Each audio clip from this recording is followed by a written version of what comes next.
And this chapel that I spoke to, and they're a conservative type of school. They're a little sort of a Mennonite, really, more Mennonite. But anyway, and the chapel's always, my grandson talking about how it's never any good. He said it's always, but anyway, the kids were laughing. Right. And they were laughing, they going, and teachers were looking at each other, and they said, "We can't." But they come to me after and said, "We've never seen these kids laugh in the chapel." And they talked about it, and they went on, and they came up afterwards and just talked to me. But I mean, I just really dealt from the real point. And one of the things I shared with them is about being effective in life. Right. And I shared with all you a firecracker or a bullet. Same amount of gunpowder, but one just excites, but the other one can save your life, feed your family, and it's all about direction.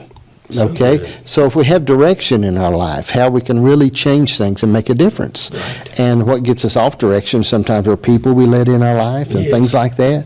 But that is real, trusting that part of you. It's hard to explain, ain't it? It is, and I love what you said, because me and Grayson, 2 hours before I came here, we were talking about this church I'd preached at in Fredericksburg years ago, and it was one of the largest churches I'd ever preached at.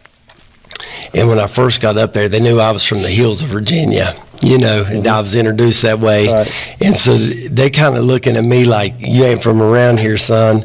And those first few minutes, I was just finding my flow. I knew I had a word. Right. And when I'm confident in the word that God gave me, I knew we was going to be okay. And about 5 minutes in, I hit my rhythm. Right. That sweet spot in the anointing.